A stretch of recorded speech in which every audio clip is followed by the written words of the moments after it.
Alright, guys, we're going to be starting a new, podcast type thing where we're going to be talking about news, discussions, or stuff that we think should be happening that are being are happening at this time. Now, the name of the show is going to be called Universe. So, alright, I'm the owner of this channel. I'm Chris, but today I'm here doing a new podcast that we're going to start. My name is David, and I will be the co-owner of this podcast, and we will try to make one of these weekly. If not, it'll be one of us, but most of the times it will be both of us.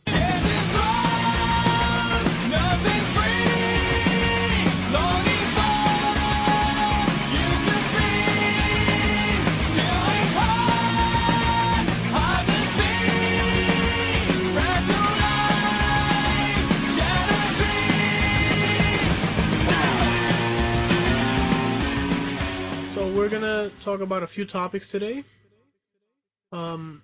Mainly, we'll be talking about, as everybody knows, CM Punk leaving the WWE. We'll be talking about Daniel Bryan being over, Batista and his current spot in WWE, Bray Wyatt's possible match with John Cena, the Shield splitting up, and the current title unification that Randy Orton currently holds. Alright, but first we're gonna do a little news. We have an injury update on WWE Diva Naomi.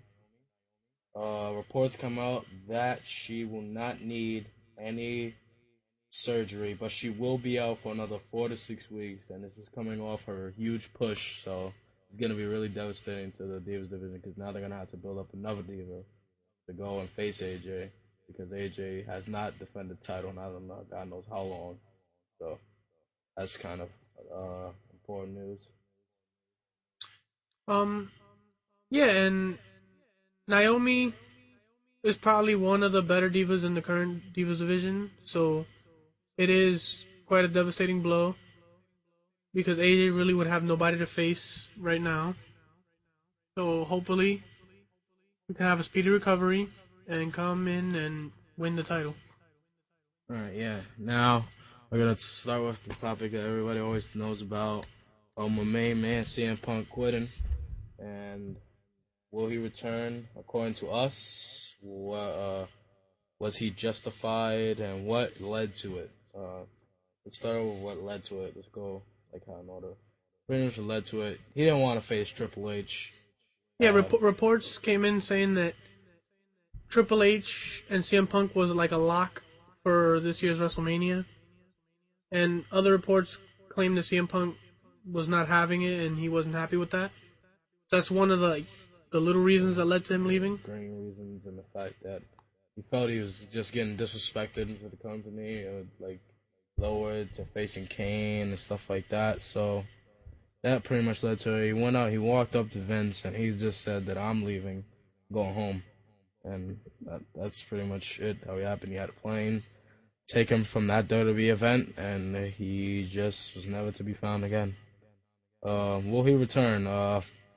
I don't think he will. I think that this is pretty much done for CM Punk. I think he's gonna just continue his professional career somewhere else as MMA. As we all know, the Green Power Ranger is calling him out for a fight in Bellator, so that could go down. There's a lot of other things that maybe he can do, but chances are, besides MMA, you won't be hearing a lot about CM Punk. He'll just pretty much go off the map, considering that it was his career. So I believe that CM Punk will return somewhere down the line to WWE because everybody who's ever walked out of the company has at one point or another returned in some capacity.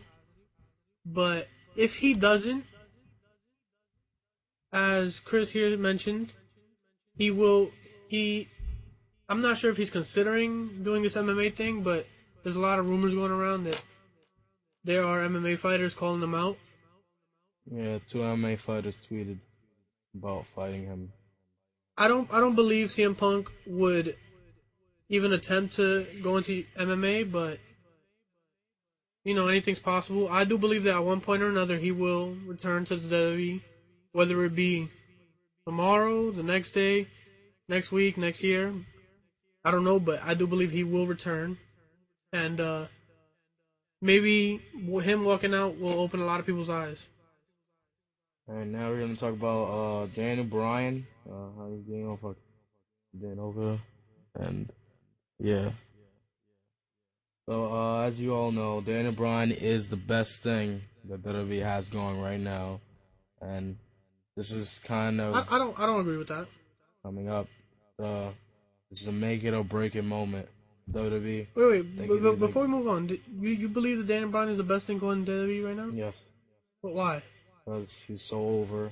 Never seen a man this over before since Stone Cold, and just the fact that he has not had like a reasonable push considering all that he's been over. I mean, even during matches that this man was already out of, he would still the yes chants would go on, go on. I didn't think that they would sustain for this long because when he first came, that wasn't as big as it is now. For some reason, it just got like he got more over. In the beginning, everybody was using it. I'm not gonna lie, but then now all of a sudden, the yes movement is more alive than ever, and it's gonna keep rolling. I think until this man becomes champion or deserves, till he gets the push that he rightfully deserves, and he's earned it. I I don't think he's the best thing going right now, because that wouldn't be his fault.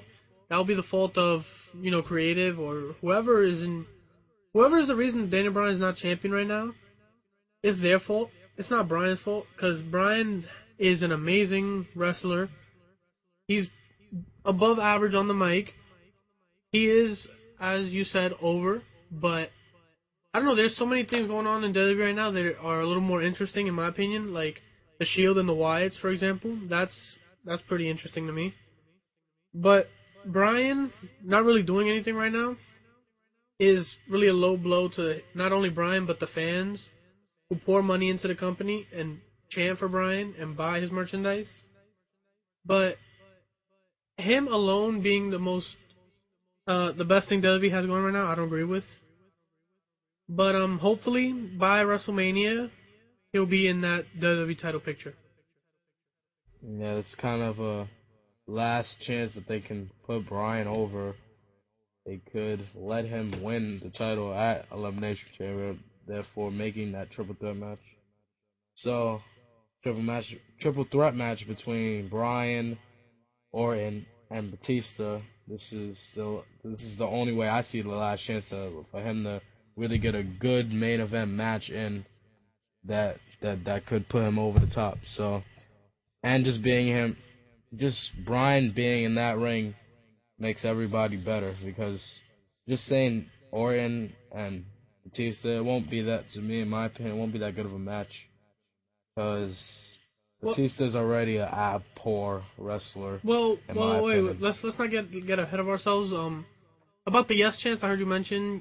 I believe that the yes chance, it's not because the way WWE looks at it, in my opinion, is that the chant is over. Them chanting yes is over. I'm pretty sure any WWE superstar could have chanted yes, and it would have caught on. So it's not really Bryan. You know what I mean? Not to take anything away from Bryan, he is an amazing wrestler and he deserves more than what he's getting. But like I said, I believe it's just a chant and it's fun to chant. It's something simple. It catches on very easily. So the chant is the main reason why people consider him to be over. But that little extra when they actually do chant Daniel Bryan, that's what makes him even more deserving of holding the title. But I do believe that the chant is just a little more over than Daniel Bryan himself. But that's not really saying much because Daniel Bryan is extremely over, even without the chant. All right. Now we're gonna be talking about Batista and him recent winning of the Royal Rumble. Some were upset about it. After the show went off the air, the fans proceeded to chant Bryan's name and the yes chant, which kind of poor to me because he didn't deserve that. I mean, nobody. He didn't. He just came. He just walked into WWE, and that was just happening. That was like the big thing that was going on. And just for his night to be ruined by like that yes chant, him flipping off the fan, stuff like that, it's kind of wrong to him. So there's that. Did he deserve the Rumble win? Basically, to me, no, because there were a lot of people that they could have gave it to. Bryan could have been in it. Punk could have won. Uh, which probably would have prevented him from leaving. yeah, and that way you still have two good superstars. But Batista, you kind of seen this coming. He comes out of nowhere, obviously, and I'm pretty sure the only way that they could have gotten him to come is if they agreed to let him win the Royal Rumble main event WrestleMania. So, I mean, I don't believe he deserves it. Maybe obviously it's the factor of money that they probably think that will bring a lot more money than anybody else winning the Rumble. But you know, the WWE prides itself way too much on money because I'm pretty sure they're doing just fine in money. I could be wrong about that, but you know, once in a while they got to start thinking about who the fan wants to see. You know, because there's way more fans that chant for Punk or Bryan than Batista. Batista will bring in a substantial amount of money, but I'm pretty sure that he's nowhere near like guys like Punk and Bryan. So I don't believe he deserved to win the Rumble. I believe that if they were gonna make him win the Rumble, at least put him in 1 or 2 matches to see what he can do in that ring still, because the Rumble was his first match back in over 4 years. So we don't really know. You know, for all we know, he could have not been the same Batista we saw 4 years ago. So then they really bomb out that WrestleMania match. all right, now will he deliver? In my opinion, he's always, when I was a little kid, he always used to get me excited with the Batista bomb, him shaking the ropes and stuff like that. That would get me pretty hyped up. But deliver on a wrestling scale, to me, it's kind of a hit and miss because if it's just Orton and Batista, that's not gonna be the best match on the card without a doubt. There's gonna be, pretty sure, way more better matches than that. We've seen that way too many times. We've seen it before again, and like I said, it's not always the best match because Batista is not really that good of a wrestler. He's decent. He's all right. In my opinion. Will he win if it's Orton and him? If of course, I'm pretty sure he will because Orton's held the title for a while, and I'm pretty sure they're gonna feel that. But I wouldn't be surprised if they feel that Batista isn't getting like over, that they won't give it to him. They'll let Orton keep the title for a little while until they have somebody else that is built up enough and that can hold the company on their shoulders. I don't believe this match will deliver. As of right now, it's Batista and Orton. That could change, obviously, but Batista, in my opinion, won't deliver based on what we saw in the ring in the Rumble. But will he win the match? They do need a top face right now to feud with Randy Orton. That John Cena boat has already sailed because that happened already. They seem to not want to give Bryan the chance, so that might as well be thrown out the window too, unless they decide to give him the chance later. So they're gonna need a top face, and right now it's looking like it's Batista.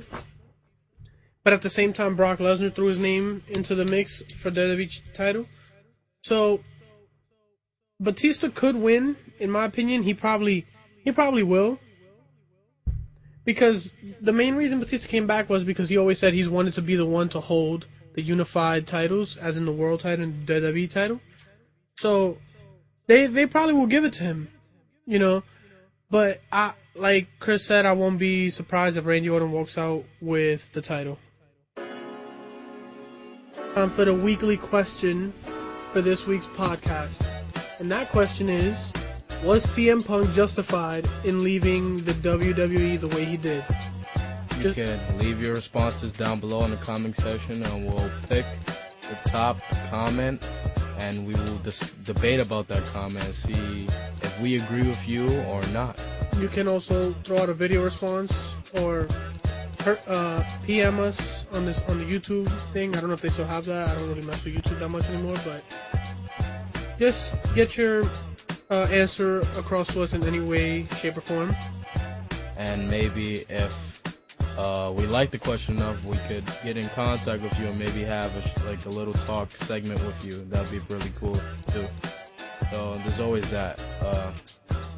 All right, now we're gonna get back to discussing some more topics. The next topic that we're gonna discuss is Bray Wyatt possibly facing John Cena. There's no possibly in that. I mean, they kind of during the Royal Rumble, it was really good. I mean, the Royal Rumble match wasn't that good, but during the Royal Rumble, they came out and that pretty much set up that WrestleMania match between Bray Wyatt and John Cena. Maybe.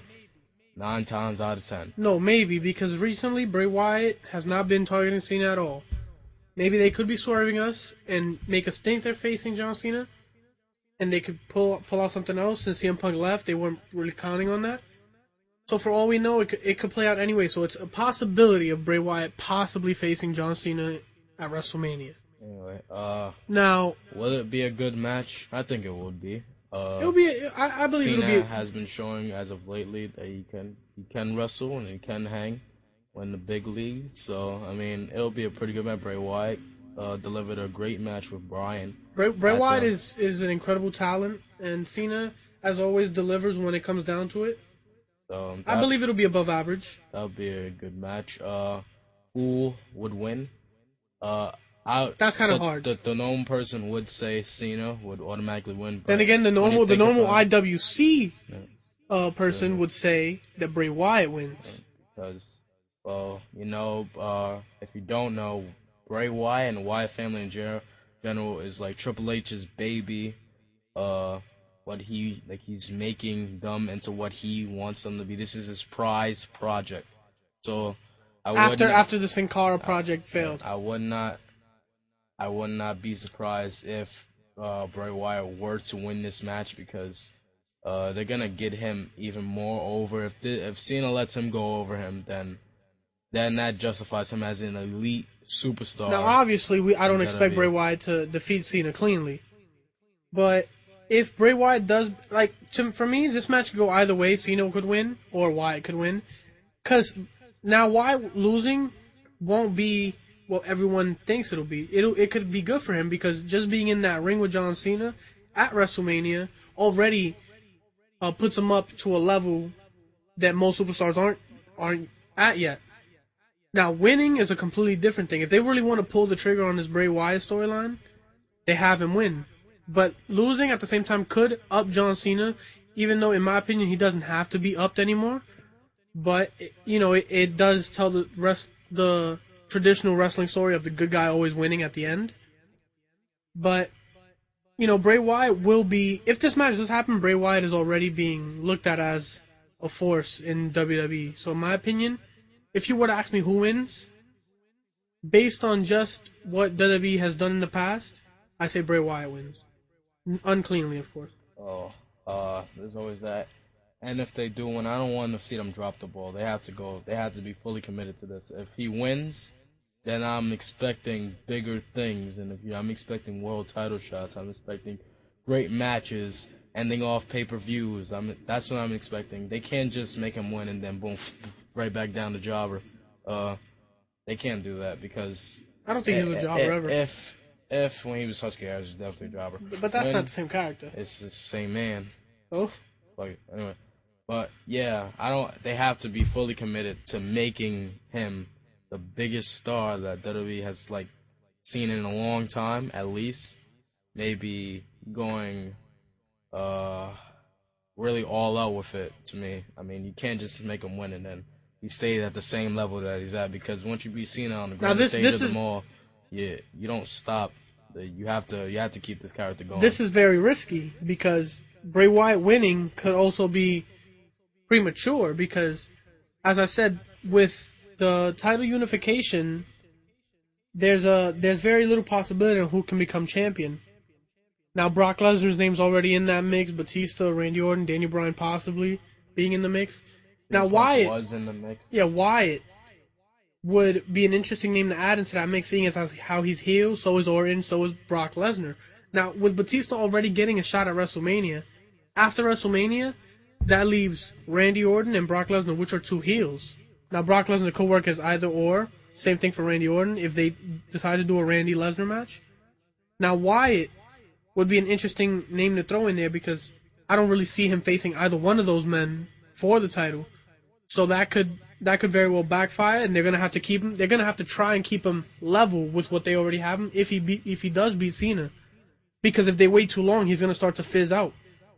So it is very risky to put Bray Wyatt in this situation. Yeah. Okay. That was a pretty good discussion. Now we're gonna talk about the possibility of the Shield splitting up. It's not really a possibility that they're gonna split up sooner or later. I think it's gonna happen. WrestleMania, you could pretty much see it in the Rumble. Reigns eliminating both of them. Reigns also putting on a very impressive Royal Rumble performance. I thought he was gonna win, honestly. Well, you know, you know what I mean when you think he's gonna win, but before the match, you didn't think this man had no chance. You didn't think, but in the final two, it's just when there's two people in the final two, and you just think about it. Oh, maybe they's trickers. Maybe this man will win. Maybe he'll go on WrestleMania, split up with the Shield. But you know, Batista, your man's over here won. So, but what I'm pretty much thinking is gonna happen 9 times out of 10. Elimination Chamber rolls around. Happening. 6-man tag team match. Reigns is in the ring. The Wyatt Shield maybe blocks the other two. The Wyatt family probably blocks the other two Shield members from getting into the ring, and Bray Wyatt defeats Roman Reigns by pinfall. And thus, after the match, both Shield superstars get into the ring. They have this big argument, and Reigns talks about how he's still better than both of them. How he eliminated 13 people in the Rumble. 12, and also eliminated them in the process, but Ambrose could be like, I'm the champion. That makes me the best. I've always been the leader of this group since day one. It's clear. I hold the camera. I call all the shots. I am the voice of this little faction. And then Roman Reigns, could just go berserk and turn face on both of them. And they could do a triple threat match, or you can have Roman Reigns and Seth Rollins facing each other for the shot at Ambrose if you want, or you could just go the traditional route, which would be a triple threat match at WrestleMania. Now, in the outcome of this, who do I think will be forgotten? Obviously. Wait. Before that, I would like to say that I don't believe that the Shield will split up anytime before WrestleMania. If they do get split up, it will be at WrestleMania or after WrestleMania. That's what I would do, because there's already a packed amount of superstars in every aspect of Raw and SmackDown. Well, not really SmackDown, but, in main storylines. Now, the only possible way I could see for it to be smart to split up the Shield before WrestleMania is if you plan to put the 3 guys in the Shield in a program for a good amount of time, like several months. But I don't believe WWE would do that. Now, I do believe that Roman Reigns will be the face coming out of the group, because I don't believe that all 3 of them will stay heel. But the route that I believe it would go would be Roman Reigns and Dean Ambrose obviously continue their arguing. Roman Reigns turns on Ambrose after Ambrose pushes him too hard. Then Seth Rollins is the one trying to calm it down, but at the end, Seth Rollins ends up siding with Ambrose, and then it turns out to be a Roman Reigns-Dean Ambrose match at WrestleMania. That's a route they could go. I believe they should just stay a unit until WrestleMania, have them work a program against, doesn't really matter who, but have them, lose, and that right there would start their split, but that's what I would do. Now, who do you believe will be forgotten, as you were saying? Who will be forgotten, obviously, clear as day right now, Seth Rollins. He's a great talent. He's a great wrestler. Don't get me started. I really do like him a lot as a wrestler, but his mic skills are not up to par. He's going to have to work on those. My guess is that once this is all over, you might see him a few times on Raw as in a squash match or something to get somebody built up. Nah.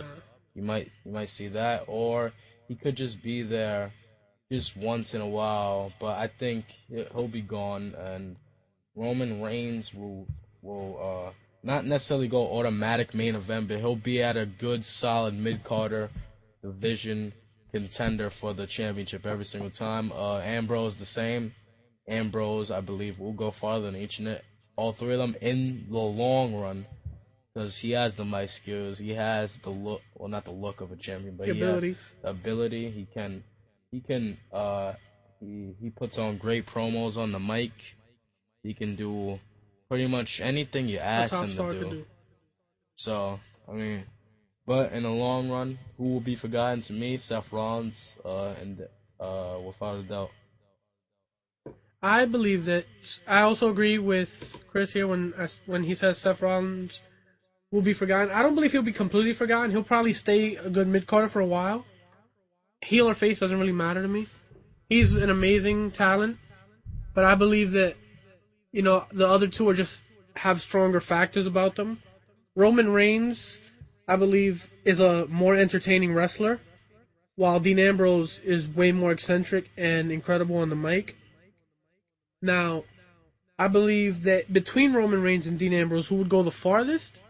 Roman Reigns will get the first world title of the two, I believe. That's my opinion. But Dean Ambrose will go farther, as Chris said, in the long run. He'll probably hold more world titles at the end of both men's careers. And he'll work way more interesting and good storylines and programs with pretty much anybody he's put into a feud with. Yeah, and then the last and final topic, we kind of touched, well, David here touched on the topic earlier of the title being Unification. Now we're going to talk about, was it smart? How long will it last? And who are the possible contenders to be champion? Earlier in the show, he pretty much summed up every single contender for the belt, if you didn't catch it. As of now, If you didn't catch it, I'll let him name the list, and we'll come back and see how long will it last. Good. the possible contenders, in my opinion, are Bryan. Orton's already the champion. Batista. Brock Lesnar threw his name in there. If Bray Wyatt beats Cena, he will be in it, definitely. Or he should be in it. Cena will always be in that title picture, or he can always easily get thrown into that title picture. And that's pretty much all the people who are in contention for that right now. Sheamus has returned, but I don't think he's in that yet until they drop out a few people. But those are pretty much the people for the next couple of months who are going to be in that, in my opinion. Was it smart? In the beginning, I thought it was pretty cool to, see the titles unified again. Unified. I thought it was going to be really cool. Once again, because we've seen this before, and I used to love it as a kid. I mean, the idea that this guy is literally the head, because before, there was the WWE champion, world champion. There were two world champions, but now, like when I was a kid, you thought that this guy, he's the best because he has both titles. He's on top of the world. He's the undisputed champion. He is the champion, the elite champion during that time period. How long will it last? I mean, to me, I think it's gonna have a good run. To eventually, I'm pretty sure it will get played out, and they'll see that it wasn't a mistake, because not many people are gonna have the opportunity to be world champion. So, I don't know how they would go about on unifying it, but I think it will last at least till SummerSlam of next year. I'd say about that. Till SummerSlam. And maybe at SummerSlam, since that's the second biggest pay-per-view, maybe you can ununify it there. That'd be a good place instead of like on a normal basic pay-per-view. Maybe Survivor Series, but that's kind of too far. I hope that it doesn't last that long. But I do think it's going to have a really good long run, and like you said, only a few people are going to get a shot unless they build up more people in the coming months to be able to hold that. But it's going to be really tough for them to do that. So, I don't believe it was smart at all. Since the second it was announced, I prayed and prayed that each man would climb the ladder and grab their respective titles or switch titles. But it turns out that they they had one champion walk out. I did not think this was smart at all, because from the beginning I knew that would pretty much end the chances of the Dolph Zigglers and the Antonio Cesaros and the Mizes And the Damian Sandows. and the Sandows and all these other men who knew that they practically have no chance of getting that top title as WWE champion. But a few of them always luck out, like the Miz lucked out and became champion. There's a few other guys, but you know, they always had that shot in the world heavyweight title picture. But now that there's only one title, and there's already so many big names, as I already named, like Lesnar's and Batista's and Cena's, it pretty much runs out for a few months, for like months and months, 5 to 6 months of just those people there. While everybody else is going to have to be battling it out for the Intercontinental title and the United States title, the Divas titles, the Tag Team titles. The only way this could be rectified is if they ununify the titles. Or, what I think is going to happen, I think it is going to last until at least next year's WrestleMania 31. What I believe will happen is, sometime in between WrestleMania 30 and 31, they will bring one title, like what they did with the Undisputed title. They'll bring one title and they'll switch it out. They'll get rid of both of the man holding both titles, and they'll have him just hold one, and it'll be called the Undisputed title. And then after a while, they'll bring in a new title, a completely different design, a completely different name, and that'll be the other world title. That'll take the place of the former World Heavyweight Championship. That's what I believe is going to happen. But in the long run, this was not a smart idea. This eliminates so many possibilities of people becoming champion. Guys like I named, Dolph Ziggler, Kofi Kingston, Ryback, all these other guys who don't really have a chance of winning the WWE Championship and had a chance of winning the world title, that pretty much eliminates them. So now it's all about the Cenas, the Ortons, the Lesnars. But I do believe that it will last about roughly a year, and they will fix the problem. All right, guys. I think that's all the time we have for today. We discussed a lot of topics, and it did go well, in my opinion. So if you liked it, please leave a like, subscribe, comment, tell us what you liked and what you hated. We want to know.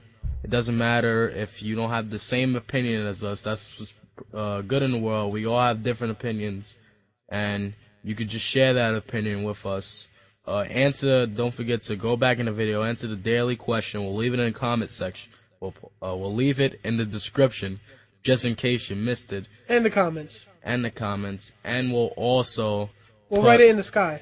Also, we'll put in the description... You could go back and listen to us, the specific topics, the times between them, and stuff like that. So, all right, guys. If you wanna hear more, just tell us, because if we see that it's doing really well, we're gonna put even more effort, more foot forward to continue the series and see where it goes. Because I think this is a pretty good idea to share our thoughts, considering that we always have a lot of heated arguments together, and we could put them on the mic for the rest of the world to ask us questions, throw topics out there that you want to hear us discuss, anything like that, and we'll probably get to all of them, depending on how many there are, because most likely there's going to be like one or two. We'll try, yeah. But thank you, guys. Don't forget to comment, rate, and subscribe for more. Rate was the 6-year-old YouTube. This is that new YouTube. There's no rating. There's likes. There's no rate. I think. Give it a thumbs up, as the YouTube boys always say. I'm Chris. He's David, and thank you for watching the very first episode of the Universe podcast. And we are the Universe, and we have spoken.